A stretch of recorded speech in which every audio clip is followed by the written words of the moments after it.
You are a B2B service-based business owner and you are looking to gain more clients, create more impact, and more revenue in your business.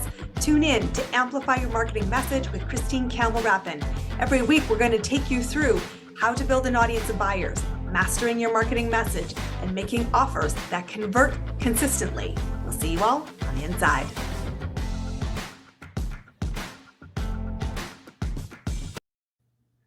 Welcome back, everyone. There is a shocking statistic.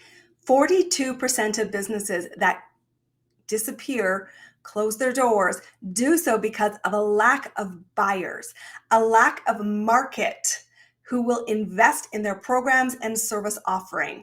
And it is the number one challenge for every business owner, whether you are just starting and looking for your first client, or whether you are already seeing momentum but wondering and doubting, where will the next client come from?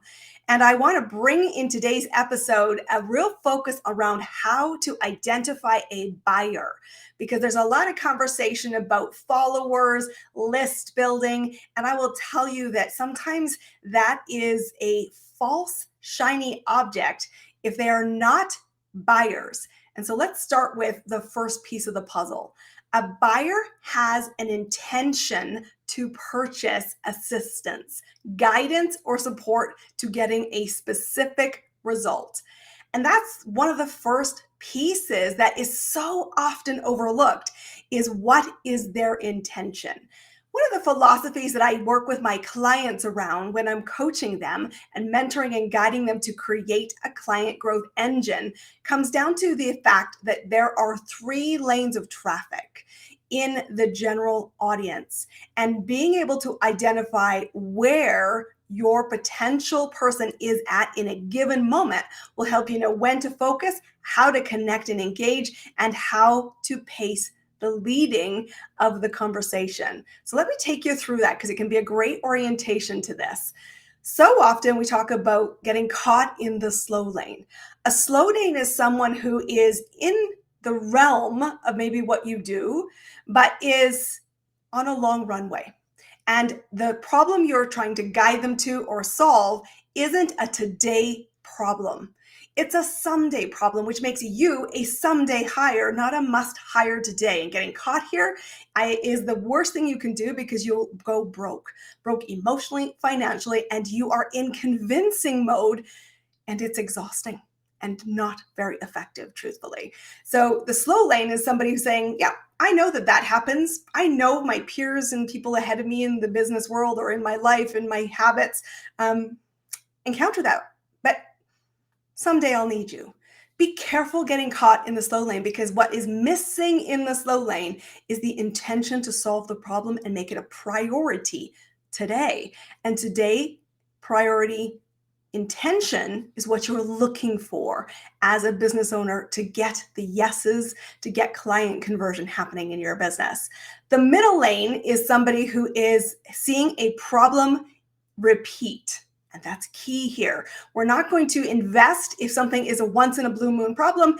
If the problem is a repeating pattern that has significant and growing consequences, my priority level to solving it gets higher, and I start to have a recognition, a self-awareness that I can't maybe solve this myself because I'm not doing a very good job. My pattern, my history indicates that my success is actually just white knuckling through it till it goes away. And at some point, we draw the line in the sand. And often that line is drawn more than once. But that middle lane, in that moment of awareness, a recognition, and a possibility to an alternate, is where your bread and butter buyers are living. And I encourage my clients, and I work with them to build strategies on both marketing and sales to disrupt that pattern in a non-judgmental, open, hopeful, and building a strategy to help them see the other side and to see you as a must hire, as a guide to disrupt the pattern. And disrupt the pattern not once, but to create lifetime change. That has the most value to the person who's in the middle lane. And so that is where your bread and butter client is. Couple things that are important. I want to just recap them. They have to be a repeating pattern.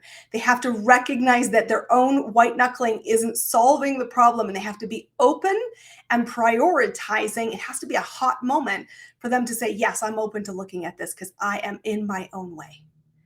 You got to be able to recognize that, connect to that, and lead it in order to see client conversions in that moment. The fast lane is where clients are already highly in the moment of investing.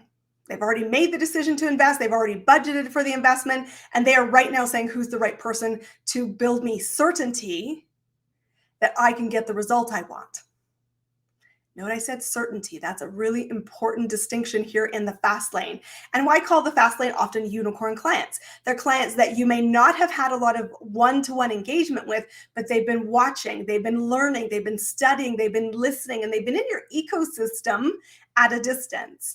And likely you don't even know they've chosen you, but when they come into your ecosystem, they know about your programs, their services, and they're already saying, I'm looking at these two options because I want to get to this result. This is why I believe you can help me get there. Which decision should I go with? And they're asking you to lead them, to help them have certainty, and they're borrowing your confidence. You can get them there.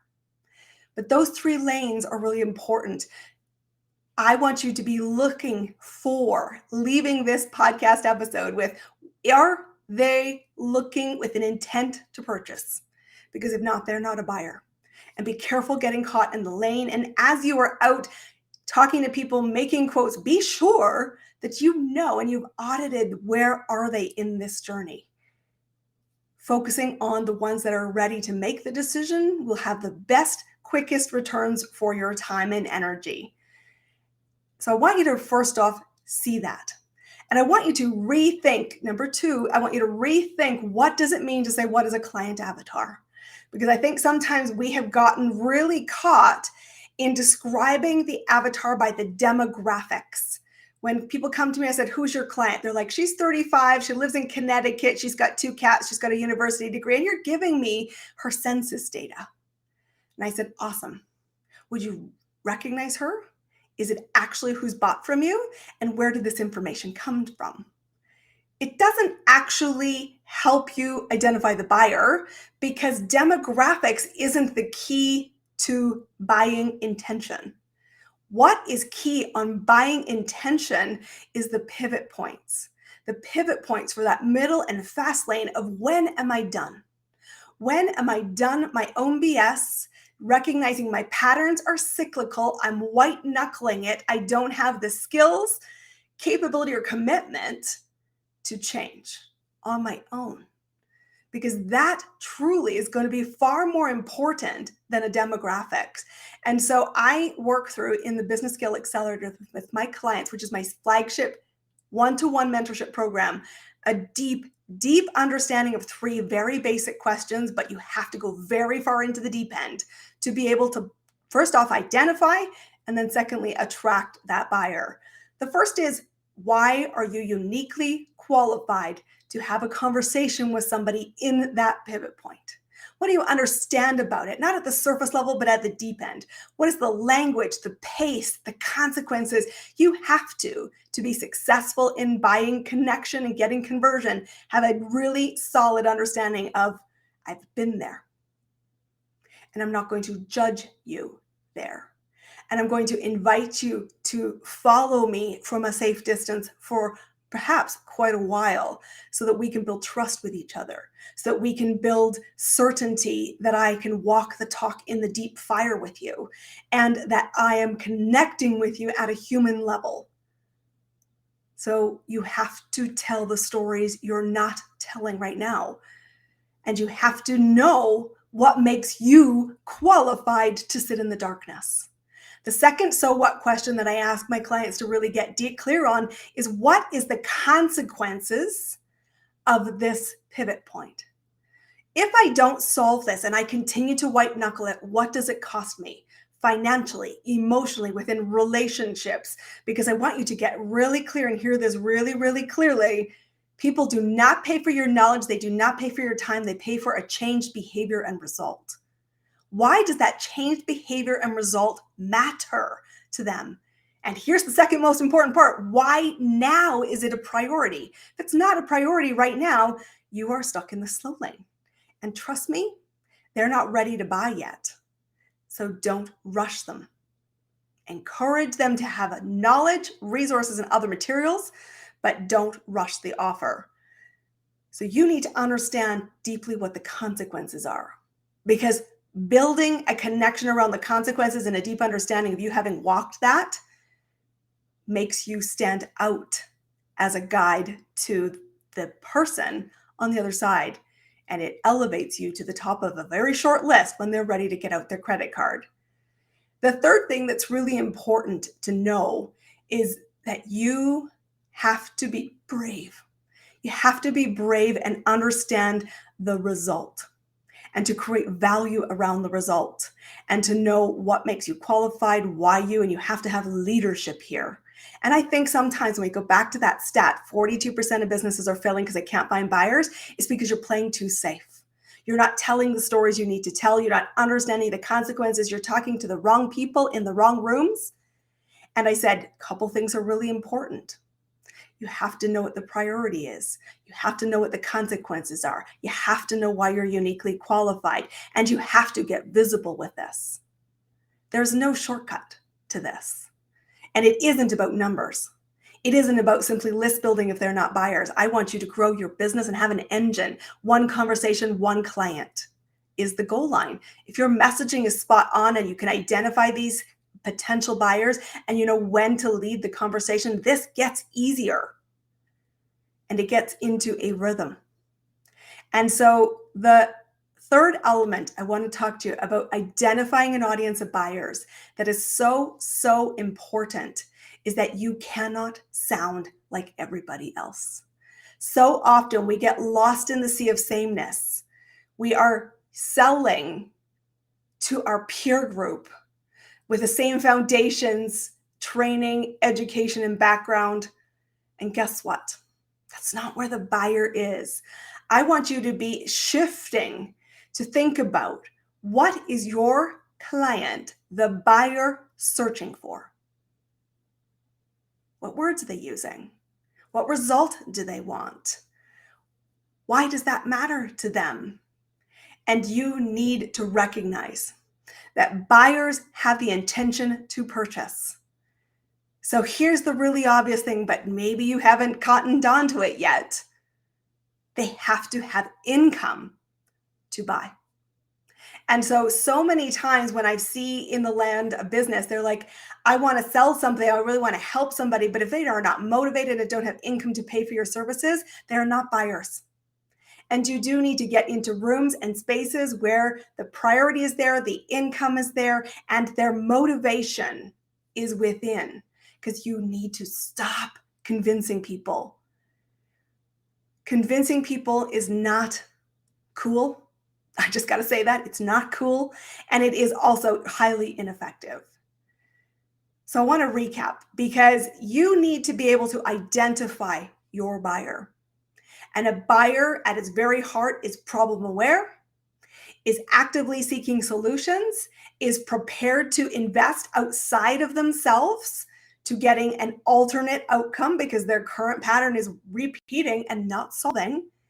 And they are motivated. It's a priority to solve it. And to start with that as the foundation, you need to recognize when you're out meeting more people, and you know, you heard me say this before, your business will be built on strangers. You need to get visible in new audiences all the time. And as you are out meeting new people, you should always have your antenna up and be watching and categorizing, and even in a CRM or some basic spreadsheet, when you have that conversation, identify what lane are they in. Are they a buyer currently? Are they in the slow lane? Are they in the middle lane? Are they in the fast lane? And you need to have a really clear idea that you must lead what's possible. And you do it from a place of deep understanding of what they have already tried, why it hasn't worked, what you offer, what makes it so different, You have to own the value of what it is you're presenting, and you need to know this at the very heart. You are not the solution. You're the guide. And so for people to identify you as the must hire, they need to trust you. They need to have certainty that one, you have been there, two, you know how to get the results. And here's the most important piece I think is often not on the table. What makes you qualified to guide me? Do you have the skill set to teach, guide, mentor, and lead? Because if you don't have them, somebody else will be their must hire. And it all comes down to connection at a human level. Because for you to connect to your buyer who's in the middle or fast lane, you need to go into the darkness. You need to get your water wings and go into the deep end. And you need to sit there in non-judgmental, hopeful, leaving footprints for people to follow. And depending on what it is that they are seeking, you need to leave footprints for them to follow. Stop rushing the offer. Trust the unicorn client will show up when they're ready. But it starts with you being able to know an avatar. Stop thinking it as the description of the demographics. Because I will tell you this about opportunity and having helped more than 400 businesses create a ton of money, getting them clear on how to find a buyer. It is not about the demographics. Yes, there are similarities, but I will tell you this about opportunity. It never comes in the package you expect. It never comes with the bow wrapped around it, and it never comes in the moment you're expecting it. Your buyer has been hiding in the darkness. You need to go meet them there. You need to be visible as the light so that they can come and find you. And there are strategies that you can do to attract them. And we're going to tackle that on another episode. But it's most important, I want you to take away from today, to not be the statistic of 42%, you have to figure out who is your buyer. You have to recognize the characteristics. You have to get into spaces where they are. And you need to be able to categorize them, see them, identify, and get your own ownership of the value you bring. You have to do it your way. That is exactly what I take my clients through, and I do it through two different ways. One, I work with my clients one-to-one. But I also have a group program to help you do the heavy thinking of how to identify a buyer, what it is that you are going to do with that buyer. So if you're curious, I want to invite you to find me at ChristineCampbellRapin.com. You need some help? Look at the resources. Let's have a conversation. Let's figure out how to beat the statistics, because this is an engine driver. Without this, you do not have a business. You have a hobby. And I want you to have a business that supports the lifestyle you want. So go find those buyers, my friends. They're out there. They are searching. Let's help them search and find you. And then you help them to create the results they need. I am Christine Campbell Rapin. I am a business mentor and owner of Clear Acceleration. Can't wait to be in conversation with you. Be sure to subscribe to us in this podcast. Share this with a business peer, because this one, seriously, is a gold nugget. I'll see you all on our next episode.